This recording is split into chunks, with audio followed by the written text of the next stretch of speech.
of our choreography has 4 sections where it's going to be the exact same moves every time, but different people are going to be doing them. So this is why we saved this part for last, because we had to figure out who was going to be in which little pod. Each time it's your time to go, what you are going to do, it's like a little shimmy sequence. We're going to start with the hip shimmy, and then you hear it in the music where it's time to step out and bump with the right, step out and bump with the left. So it's kind of like an 8 count there where it's 4 of the shimmy, 1, 2, 3, 4, 5, 6, 7, 8. Then there's very distinct beats. We're going to go right, forward, left, back. So when I go right or left, I'm just bumping my hip out that way. When I say forward or back, forward is going to be to tuck up the pelvis, and back is going to be to drop the pelvis behind. So it looks like you're making a little diamond around yourself. Right, forward, left, back.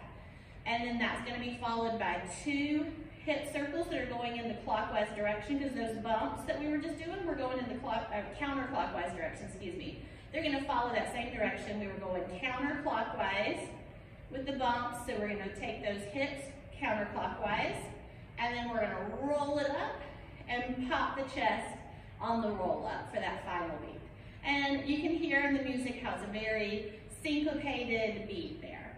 So that whole thing is just very matching up to those beats that we hear in the music.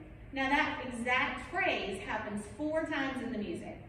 Everyone is going to come together for the 4th time, but different people are going to do the 1 and the 4th, or the 2nd and the 4th, or the 3rd and the 4th. So that's why we waited till the end till we figured out who was in each pod.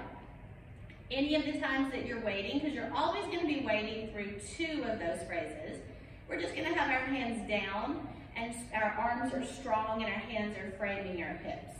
So you can see what that looks like with each different pod as follows, but keep in mind you need to know which pod you are before you start practicing this so you don't end up getting yourself confused. So here's what it looks like for each pod.